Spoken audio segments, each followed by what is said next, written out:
Hello and welcome to ज़रा हटके। मुबशर ज़ैदी, ज़रार खोड़ो और वसतुल्लाह खान का सलाम कबूल कीजिए। हमने IMF के 6 अरब डॉलर के पैकेज के लिए क्या क्या पापड़ नहीं बेले, बल्कि आवाम के पापड़ बना दिए हमने। हर तरह से जो उन्होंने कहा, हर सब्सिडी विड्रॉ कर ली, सारा कुछ हो गया।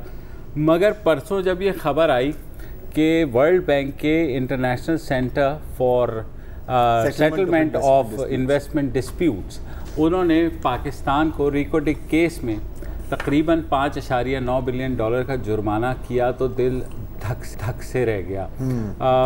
ये जुर्माना जो है ये हो तो गया है, और डेविड हेज जो कि टिथियान कॉपर कंपनी, जो दो माइनिंग कंपनीज बैरिक गोल्ड और एंटोगोस्टा जो चिली की और कनाडा की कंपनीज़ हैं, उन पर मुश्तमिल टिथियान कॉपर कंपनी, उनके जो CEO हैं डेविड हेज, उन्होंने कहा अभी भी सेटलमेंट हो सकती है। ये सिलसिला शुरू हुआ था 1993 में, जब ऑस्ट्रेलियन फर्म ब्रोकन हिल पेट्रोलियम ने जो है एक कॉन्ट्रैक्ट लिया था 56 साल के लिए, जो चागी बलूचिस्तान का डिस्ट्रिक्ट है, जहां आपको याद है एटमी धमाके भी हुए। वहां पर एक जगह है रिकोटिक, जहां पर ये कहा गया कि बहुत ज़्यादा सोने और तांबे के ज़खायर मौजूद हैं। बल्कि ये कंपनी टिथियान कॉपर ख़ुद कहती है कि वर्ल्ड क्लास माइनिंग प्रोजेक्ट है और ये वर्ल्ड क्लास माइन है। उसके अंदाज़े काफ़ी लगाए गए, और जैसे हम आवाम को हमेशा लॉलीपॉप पकड़ाया जाता है कि जनाब अब हमारे बुरे दिन गए। तो 6 अरब टन जो खाम तांबा उसका एस्टीमेट है, उसमें से 6 लाख टन सोने के ज़खायर हैं जी। तो अगर 6 लाख टन वाकई हैं तो फिर ये दुनिया का 5वां बड़ा सोने का ज़ख़ीरा है out of south Africa and Australia. अच्छा, हमारा ये है कि हम किसी भी प्रोजेक्ट को मुश्किल ना बनाएं, ये हो नहीं सकता, मज़ा नहीं आता ना, ठीक है ना। हाँ। तो जनाब ये प्रोजेक्ट जो है BHP ने 2006 में टिथियान कॉपर कंपनी के हवाले किया, जिन्होंने 2008 में काम शुरू किया, और 3 साल जो है उन्होंने उसकी फिजिबिलिटी बनाई, बाकी सारा काम किया ग्राउंड पे पहुंच करके। और 2011 में एक ट्विस्ट आया जब बलूचिस्तान हुकूमत, जिसके साथ उसका मुआहदा हुआ था, उन्होंने उनको माइनिंग के लीज़ देने से इनकार कर दिया। उसकी वजह ये बताई गई कि कुछ करप्शन के इल्ज़ामात थे, कुछ मिसमैनेजमेंट के थे। मगर फिर सुप्रीम कोर्ट, उस वक्त के चीफ जस्टिस इफ्तिखार मोहम्मद चौधरी ने इसका नोटिस लिया, और बिलाखिर जनवरी 2013 में एक जजमेंट दी, जिसमें इस मुआहदे को कलअदम करार दिया गया। और ये कहा गया कि जो एक्सपर्ट्स की राय है, और वो एक्सपर्ट थे डॉक्टर समर मुबारकमंद, जो हमारे एटमी प्रोग्राम से भी वाबस्ता रहे हैं, उनकी ये राय थी कि अगर पाकिस्तान इस कान से खुद सोना और तांबा निकालेगा तो 2 से 2.5 अरब डॉलर जो है ना, वो तो हर साल आएंगे ही आएंगे। जैसे थर कोल से उन्होंने तार लगा के गैसिफिकेशन के जरिए आपको याद है कितना कामयाब मंसूबा था। हाँ, जिसके बाद जो है साबिक चीफ जस्टिस साकिब निसार ने तलब करके कहा था कि आपने क्या किया है। बिल्कुल। तो उन्होंने कहा जी 1 अरब रुपए की तो फिजिबिलिटी थी, उसके बाद पैसे ही नहीं दिए, तो मैं क्या करता। अब वो जो इस प्रोजेक्ट के मुलाजमीन हैं, वो बेचारे शायद साल से। अच्छा, मैं थोड़ा सा पॉज और रिवाइंड करूँगा। हाँ, क्योंकि इससे पहले कि ये चीज़ गई सुप्रीम कोर्ट या किसी भी कोर्ट में, यहाँ एक पॉइंट में दे दूं, इसलिए कि तुम्हारे पास बहुत सारे नहीं ये बाकी के लिए आप टेंशन। मज़े की बात है कि नवंबर 2011 में हुकूमत बलूचिस्तान ने कैंसिल कर दी, हालांकि 25% उसे हिस्सेदारी मिल रही थी। 3 महीने बाद टिथियान कंपनी जो है वो जो सेंटर है आर्बिट्रेशन सेंटर जी, वहाँ उसने रुजू किया ICSID जनवरी 2012 में।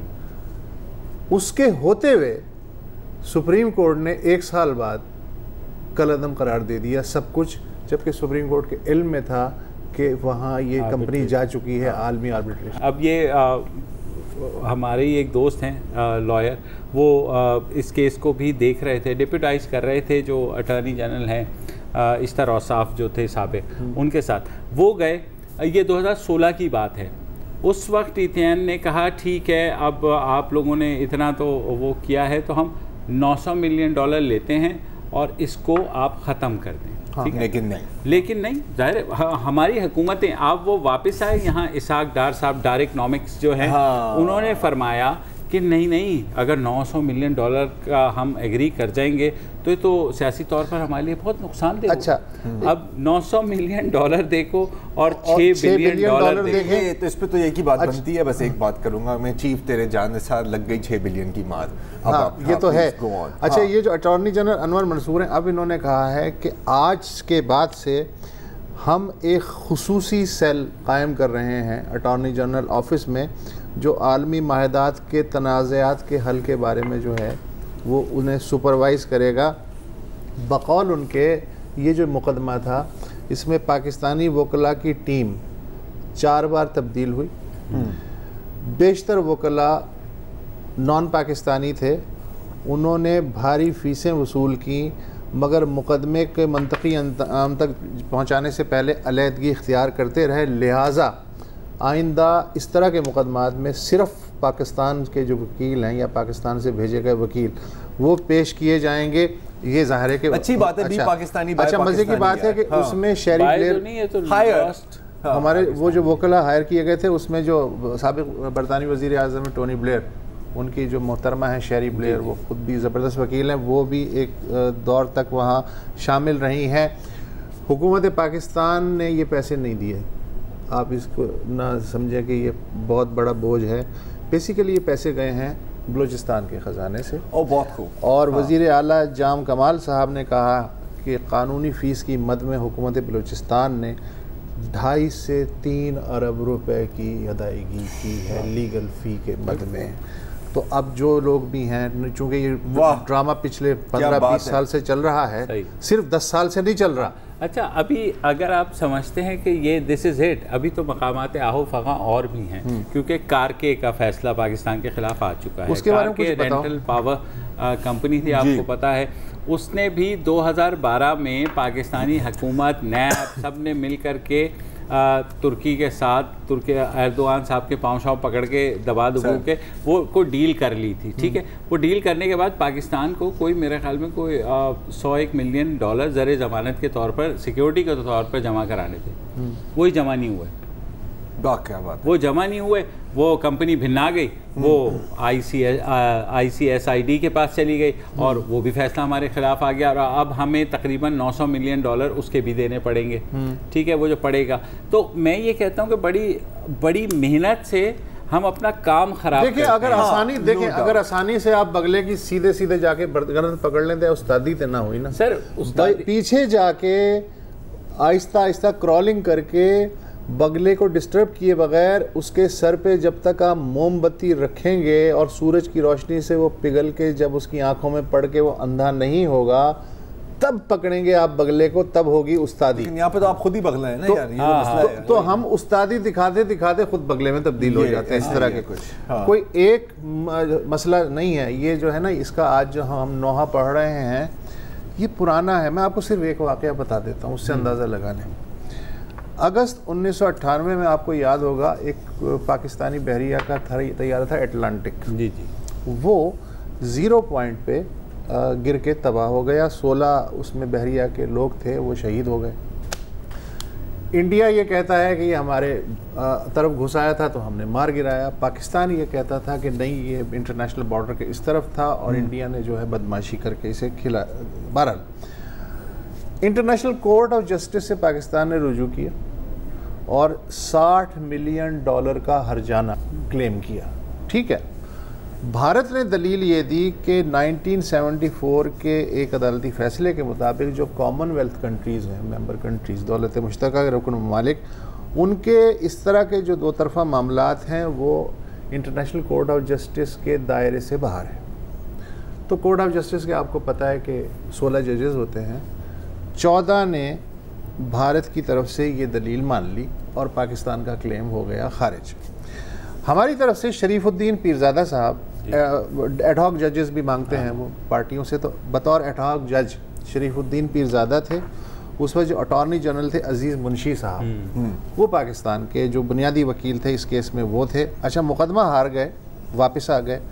कोई साहब है MD ताहिर, आपके दोस्त हैं, उन्होंने लाहौर हाई कोर्ट में मुकदमा ठोका कि जी इस पूरे केस पे $2.5 करोड़ खर्च हुए हैं हुकूमत पाकिस्तान के, लिहाजा अदालत जवाब तलब करे कंसर्न लोगों से। जस्टिस क़य्यूम साहब के पास ये उन्होंने मुकदमा दायर किया। जस्टिस क़य्यूम साहब ने MD ताहिर की दरख्वास्त मुस्तरद करते हुए कहा कि पाकिस्तान ने ये लड़ाई भरपूर तरीके से लड़ी और अगर हार भी गए हैं उसके बावजूद कम अज़ कम इतना फ़ायदा ज़रूर हुआ इस मुकदमे का कि मसला कश्मीर को हम आलमी फोरम पे उजागर कर सके। चले at the end of the day awareness बढ़ाई है हमने। नहीं देखिए यार ये तो सब कुछ छोड़ दें, ठीक है, क्योंकि आप आ गए इंटरनेशनल आर्बिट्रेशन में। अगर यहाँ ये जो 3 रुकनी बेंच है, चीफ उस वक्त के चीफ जस्टिस के साथ कौन थे और जस्टिस गुलजार और जस्टिस अजमत सईद जो अभी सिटिंग जजेस of the supreme chief justice भी बनेंगे आने वाले सालों में, वहां पर ये डिसीजन नहीं आती तो तहतियान कभी वहां पहुंचते नहीं। तो अब इस तरह की जुडिशियल मैं इस पे आगे भी कहूंगा क्योंकि ये चीज बलूचिस्तान हाई कोर्ट उड़ा चुकी थी। एक वक्फा लेते हैं, एक वक्फा लेते हैं, फिर मजीद बात।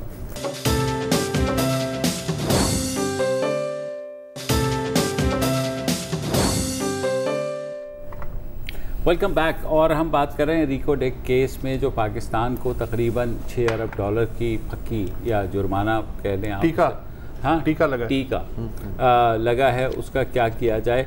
तो हम इस केस के बैकग्राउंड के बारे में बात कर रहे थे। जब सुप्रीम कोर्ट ने जजमेंट दी उससे पहले जो है बलूचिस्तान हाई कोर्ट ने ये केस खारिज कर दिया था, मगर उसकी अपील लेकर के एक मौलवी अब्दुल हक साहब हैं वो आ गए और उन्होंने कहा जी इसके बारे में वो किया जाए। उनके वकील रज़ा काजिम थे और वहाँ से फिर ये चीज़ शुरू हुई। इसमें फिर बहुत से उस वक्त के इफ्तिखार चौधरी साहब के जो साथ रेगुलर पटिशनर्स थे जो कि पाकिस्तान वर्तन पार्टी के ज़फ़रुल्लाह हो गए, तारिक असद हो गए, वो भी बीच में आ गए। आदि पेटिशनर्स, नहीं जिनकी आदि प्रेफरेंशियल पेटिशनर्स, बिकॉज़ उनकी टॉप पे आती थी। अच्छा इनका आया तो चेक करो यार क्या लिखा हुआ। वहाँ पर आकर के फिर ये चीज़ हुई।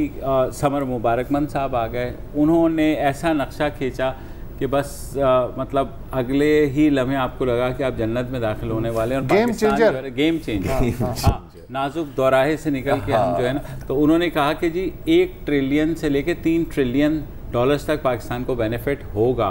तो जाहिर है सबकी आंखों में फौरन डॉलर आ गए। डॉलर आ गए ना, वो आपकी आंखों में टॉम एंड जेरी वाले, या वो होना चाहिए भाई। चलो एनीवे, अब वो अदालत ने जो फैसला दिया उसके ऊपर क्रिटिसिज्म हुआ है और अभी भी आपको पता है कल से तो इतना हो रहा है। लेकिन मेरी इफ्तिखार चौधरी साहब से भी बात हुई एंड ही वाज लाइक के जी हमने बिल्कुल मेरिट के ऊपर ये फैसला दिया है और हमने एक्सपर्ट्स जिसमें समर मुबारकमंद साहब हैं उनसे भी बात की और टीथियान वाले अपने एक्सपर्ट्स लेकर के आए। बिल्कुल। अच्छा जाहिर है कि टीथियान के एक्सपर्ट्स को तो आपने नहीं सुनी ना। आपका एक्सपर्ट कौन था? डॉक्टर समर मुबारक। अच्छा बिल्कुल, मैं मानता हूं कि वो एक्सपर्ट हैं, लेकिन एटॉमिक साइंस में शायद। अब मतलब ये ऐसे है ना कि सर देखो डॉक्टर होता है, नहीं मतलब डेंटिस्ट के not do brain surgery. Doctor आए हैं वो तो मतलब हमें वेरी गुड। बिल्कुल, हमें परवेज हुद भाई से भी पूछ लेना चाहिए कि समर मुबारकमंद वाकई एटॉमिक साइंस के एक्सपर्ट हैं। चले वो अपनी जगह, लेकिन मतलब उस प्रोजेक्ट का हिस्सा बहरहाल रहे हैं यार। मतलब सीवी पे तो यही है, ये कहा जा सकता है कि उस प्रोजेक्ट का हिस्सा रहे। चले रेज्यूमे में तो यही लिखा हुआ है। जैसे रेज्यूमे में कभी माइनिंग एक्सपर्ट तो नहीं लिखा हुआ। कदीर साहब metallurgical engineer. Okay yes absolutely. मुझे उसमें यही लगता है कि getting back to the basic, कोई इंटरनेशनल हमारे पास, मेरा नहीं ख्याल कि कोई एक्सपर्ट है इंटरनेशनल कंसल्टेंसी के हवाले से जो अदालत को भी ये गाइड करता कि सर मतलब ये इंटरनेशनल एक मुआहदा हुआ है, इसको आप इस तरह करेंगे तो उसके ये मुहर्रिकात हो सकते हैं। अभी भी जो साबिक चीफ जस्टिस हैं वो ये कह रहे हैं कि क्योंकि ये प्रोजेक्ट इतना बड़ा है तो कोई भी कंपनी इसको उठा लेगी और वो ये जुर्माना भी अदा करेगी और 50-50 पे जो है ना। मसला ये है कि यार ये किसी डिस्प्यूटेड मतलब प्लॉट की बात नहीं हो रही ना यार, ये उस फ्रेमवर्क से देख रहे हैं ना कि यार नहीं कब्जा किसी और का है, कोई मसला नहीं है, एक और तगड़ी पार्टी पकड़ो वो डबल पैसे में उठा लेंगे। यार the world does not sometime work like that ना। और इनको unfortunately I am sorry to say इनको इतना नशा चढ़ गया था कि सर मैं तो इनफेलेबल हूँ। पूरी मुल्क का ठेका मैंने ही अपने कंधों पे उठाया हुआ है। I am talking about former chief justice Iftikhar Muhammad Chaudhry. बहुत ज़्यादा जब नारेबाजी हो जाती है ना, it goes to your head. इनके साथ भी यही हुआ है। ये कोई पहली दफ़ा भी नहीं है, not is the only one. Privatisation में क्या हुआ?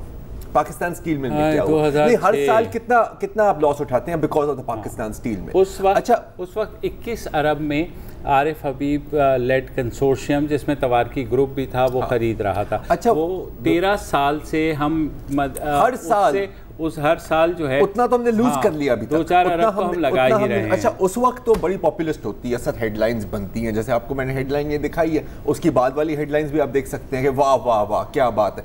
बाद में पता लगता है कि आपने किया क्या है। हमारे जो फॉर्मर चीफ जस्टिस है साकिब निसार साहब, उनकी भी बड़ी डिसीजंस आपको मिलेंगी इस तरह के। मोबाइल छोटी चीज़ है ये तो, कुछ नहीं कि जी मोबाइल कार्ड पे जो टैक्स होता है वो आप हटा दें। आपने जो खसारे को नुकसान किया वो कौन पूरा करेगा? आई मीन देखें, बिल्कुल आप लोगों को पकड़े कि यार फलाने प्रोजेक्ट में, किसी सियासतदान की मैं बात कर रहा हूँ, आपने इतना लॉस कराया या आपने इतनी एम्बेजलमेंट की या इतना इसका बजट था, यू वेंट ओवर बजट, बिल्कुल पकड़े।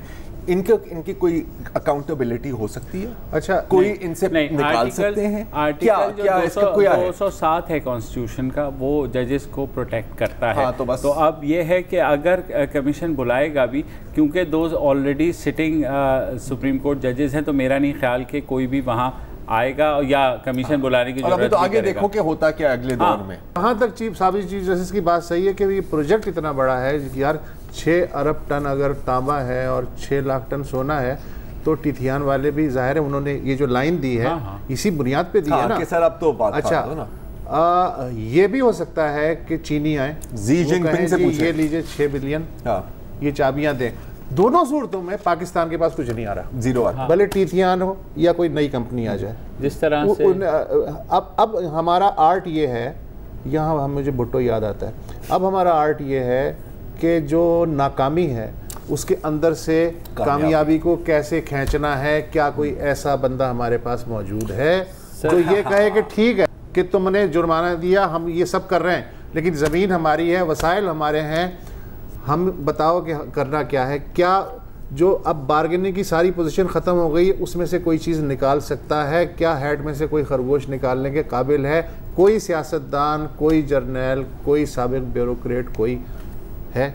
नहीं, इस वक्त तो नहीं है। लेकिन अगर मेरे ख्याल में ये हुकूमत अभी भी कुछ सीरियस है तो उसको यार मेरे पास एक आइडिया है। हाँ, मेरे पास एक आइडिया है। ओएलएक्स पे डाल दें? नहीं यार, ओएलएक्स को छोड़ो यार, मतलब हुकूमत कुछ सीरियस है ना। हाँ, नहीं, अभी इस जुमले पे मैं तुम्हें दाद भी देना चाह रहा था। वैसे खान साहब जा रहे हैं ना सर, मैंने ओएलएक्स के साथ आपको बताया, सुन लो ना यार, खान साहब जा रहे हैं ना अमेरिका। किससे मिलेंगे? डोनाल्ड ट्रंप से। डोनाल्ड ट्रंप को कहो कि how does it sound, Trump gold mines only in the codec. ये एक पॉसिबिलिटी है कि भाई नहीं तो दोनों सूरतों में पाकिस्तान के हाथ क्या आ रहा है यार? नहीं, अब कोई भले काला चोर ले जाए, लेकिन पाकिस्तान के हाथ क्या आएगा? और ट्रम्प के भी ये तो आने वाले कल ही, और ट्रम्प के नाम में भी टी लगा हुआ है, सी नहीं लगा हुआ, तो वो जो है आप समझ गए होंगे जितनी नहीं, कोई नहीं समझा, छोड़ो यार, आगे बढ़ो। हम कर चुके हैं, लिहाजा अब वक्फा ले लेते हैं। वक्फा ले लो।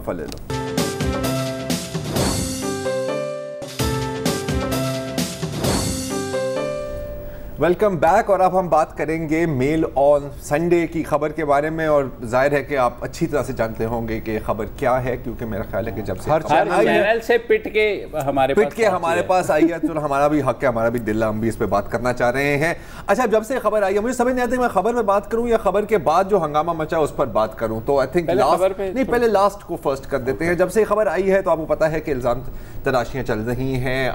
शहबाज शरीफ साहब कह रहे हैं कि जी मैं तो मुकदमा कर रहा हूँ, बाकी कहते हैं कि सर बिल्कुल मुकदमा करें। जो शहजाद अकबर साहब हैं एसेट रिकवरी यूनिट के सरबराह, उन्होंने कहा है आज प्रेस कॉन्फ्रेंस में कि जी आपने जितने केस करने हैं आप लंदन में केस करें, मैं भी आऊँगा और हर एक टेलीग्राफिक ट्रांसफ़र टीटी जो आपने किया है या आपकी फैमिली ने किया है, जो रिसीव हुआ है, वो मैं वहाँ पर पेश करूँगा। अच्छा, इसके बाद फिर जो डेविड रोज साहब हैं वो भी इतनी अब टॉक शोज़ में आ गए हैं कि उनकी एक ट्वीट आई थी कि जी अब मतलब मैंने 20 से ज़ायद इंटरव्यूज़ कर दिए हैं। जो सहाफ़ी हैं जिन्होंने ये खबर फोड़ी है, और वो कह रहे हैं कि अब मैं थक गया हूँ और मुझे और भी काम है, तो please until next time goodbye. खबर है क्या जो लग रही है, basically alleged case of embezzlement and money laundering. Pattern बड़ा फेमिलियर किस्म का है। अच्छा, सोर्सिंग क्या है इसमें, ठीक है, ये मैं पहले से बताना चाह रहा हूँ कि इसमें तकरीबन 4 सोर्सेज हैं। एक तो है पाकिस्तानी इन्वेस्टिगेटर्स से बात नहीं, एसेट रिकवरी यूनिट वाले आई थिंक ज़्यादातर क्लैरिफाई इसमें नहीं हुआ। एक सोर्स वो है, दूसरी सोर्स है आफ्ताब महमूद साहब और शाहिद रफीक साहब, जो दोनों अलेजेड मनी लॉन्ड्रर्स हैं और दोनों अंडर अरेस्ट हैं। आफ्ताब महमूद साहब एक यूके की सिटीजन भी हैं जो अप्रैल में पाकिस्तान में गिरफ्तार हुए थे। जी बिल्कुल। और फोर्थ जो सोर्स है इसमें है इकराम नवीद, जो साबिक फाइनेंस डायरेक्टर हैं एरा के earthquake rehabilitation and reconstruction authority. अच्छा, तो पाकिस्तानी जब मैं अब इन्वेस्टिगेटर्स का नाम लूंगा इसका मतलब है पाकिस्तानी इन्वेस्टिगेटर्स, उनकी डॉक्यूमेंट्स डेविड रोज साहब कह रहे हैं कि उन्होंने देखी हैं और फिर इन 3 लोगों के जिनको अभी मैंने नाम लिए हैं उनसे इंटरव्यूज़ किए हैं।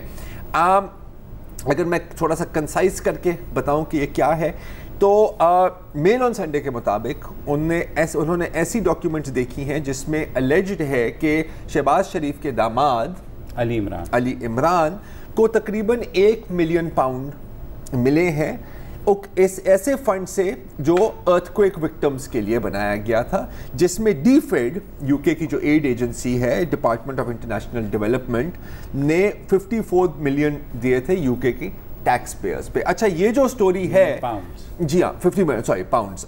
ये जो स्टोरी है Mail Daily Mail generally foreign aid और इस तरह चीज़ों के थोड़ा सा खिलाफ भी है, तो उन्होंने ये भी कहा है कि जी वी हैव ऑलवेज सेड कि इतनी एड आपको नहीं देनी चाहिए and so on and so fourth. अच्छा, अब इसमें होता क्या है कि वहाँ से पैसे निकलते हैं, यूके ट्रांसफ़र होते हैं कि पाकिस्तान में जो ये शाहिद रफ़ीक की मैंने बात की अभी, वो उनको बोरियों में, जैसे वो कैश बॉयज़ का सिलसिला है या बैकपैक्स में, उनको पैसे मिलते हैं। ठीक है, वहाँ से वो यूके में लोग जाते हैं आफ्ताब महमूद के पास। आफ्ताब महमूद कौन है? वो वहाँ के बर्मिंघम के एक मनी एक्सचेंज एजेंसीज के, तो बोरियो में नहीं वहाँ से ट्रांसफ़र होते हैं। Again this is complicated. ठीक है, थर्ड महमूद जो क्लीन मनी है फेक इन्वेस्टर्स के नाम पे वापस भेजता है to accounts held by the family of Shahbaz Sharif. Lahore में वो मनी लॉन्डर होके बाकियों को भी फिर मिलती है। दैट इज़ रफली हाउ इट वर्क्स आउट। अच्छा, अब आफ्ताब महमूद क्या कहते हैं? अकॉर्डिंग टू डेविड रोज, वो मिले आफ्ताब महमूद से, उन्होंने कहा कि जी मुझे एक फैक्स मिलती थी, ठीक है, जिसमें नाम होते थे उन लोगों के जिनको मैंने पैसे भेजने हैं, और उनके मुताबिक वो बड़े फेमस लोग थे, और मेरा काम नहीं था पूछना कि ये पैसे कहाँ से आए हैं। मैंने वो मनी ट्रांसफ़र की और मैंने प्रॉपर चैनल्स की, मुझे ऑडिट भी किया गया तो यूके के अथॉरिटीज़ में मुझे कुछ नहीं मिला। अच्छा, फॉर द रिकॉर्ड डीफिड ने ये सब कुछ डिनाई किया और उन्होंने कहा है कि नहीं, ऑल आर ऑपरेशंस। शहबाज शरीफ ने भी कहा है कि कानूनी कार्रवाई। अच्छा दादा, कानूनी कार्रवाई की बात है तो मैं नहीं ख्याल कि अगर शहबाज शरीफ को कॉन्फिडेंस है कि ये सारी चीज़ें गलत हैं तो ही शुड नॉट हेजिटेट, क्योंकि डेली मेल हर दूसरे दिन सू हो रही होती है। और अक्सर सक्सेसफुली यार मेलानिया ट्रंप ने सू किया क्योंकि उस पर इल्जाम लगाया था कि जी वो सिर्फ मॉडल नहीं थी, कुछ और सर्विसेज भी प्रोवाइड कर रही थी। उन्होंने कहा कि तुम कौन होते हुए बोलने वाले, और उसको एक भारी अपॉलॉजी भी की डेली मेल ने, और फिर एक भारी आउट ऑफ कोर्ट सेटलमेंट भी की। एल्टन जॉन, बड़े मशहूर sir Elton John, sorry yes बिल्कुल, सर एल्टन जॉन पर भी इल्जाम लगाया था, तो कोई लाख पाउंड की पे आउट उन्हें भी मिला था। और जेके राउलिंग, हैरी पॉटर सीरीज की जो ऑथर हैं, उन्होंने भी सू किया था और सक्सेसफुली। अच्छा, ये तो मैंने सिर्फ 3 बड़े नाम लिए हैं, और भी बहुत लेसर नोन पीपल हैं जिन्होंने सक्सेसफुली सू किया है। तो शहबाज शरीफ मतलब कोई मसला नहीं है, आई डोंट थिंक उनके लिए डेली मेल को सू करना। करेंगे या नहीं करेंगे, दैट इज द क्वेश्चन। लेकिन the sooner the better, the sooner the better, because जब तक नहीं करेंगे तो फिर यही होगा कि सर क्यों आज भी वो शहजाद अकबर ने कहा करे ना, मैं भी आता हूँ और टेलीग्राफिक ट्रांसफर्स भी दिखाता हूँ। तो ये बेसिक गेम इनकी ये बनती है। लेकिन ये सिर्फ देखो, अभी तक ये अर्थक्वेक फंड्स की बात हो रही है, ये शायद वहाँ पर ना रुके, बिकॉज अगेन पाकिस्तानी इन्वेस्टिगेटर्स ने बाकी डीफिड की जो फंडेड स्कीम्स हैं उनमें भी इन्वेस्टिगेशन शुरू की है। अच्छा, एक और ख़बर आई थी कि असद उमर साहब और शफकत महमूद साहब ने दोनों ने डीफिड के साथ भी एक लिहाज से काम किया है, बिकॉज पीटीआई ज्वाइन करने से पहले असद उमर साहब यूके डीफिड के पंजाब स्किल डेवलपमेंट फंड जो है 2009-2012 के बीच उसकी दी वाज द हेड उसका। शफकत महमूद का भी वो जो डीफिड की एड फॉर पंजाब 2007 से 2012 तक। लेकिन असद उमर साहब का भी इसमें जवाब आया है और वो कह रहे हैं कि सर पढ़ लें, यहाँ पे अर्थक्वेक फंड्स की बात हो रही है, स्किल्स डेवलपमेंट फंड्स की बात नहीं हो रही। लेकिन again let's see how far मामला खुलेगा तो होगा। अभी तो एक सियासी फुटबॉल बना हुआ है, जाहिर है। लेकिन अगर शहबाज शरीफ साहब कॉन्फिडेंट हैं तो मेरा ख्याल है कि डेली मेल को सू करना ऐसा नहीं है कि आप न्यूयॉर्क टाइम्स या बीबीसी को सू कर रहे हैं। ये कदरन आसान है और मेरा ख्याल है कि वकील भी कोई 1000 बैठे होंगे कि सर हम हैं ना सर हम। वैसे कराची में बैठ के जब भी आता ना फलां ने इतनी टीटी की, हाँ मैं यही सोचता हूँ। तो मैंने कहा यार शहजाद साहब आप मतलब एकदम टीटी तो यहाँ तो कराची में यार मोबाइल फोन आप वैसे ही ले लें। एक ब्रेक और ब्रेक के बाद वापस आते हैं।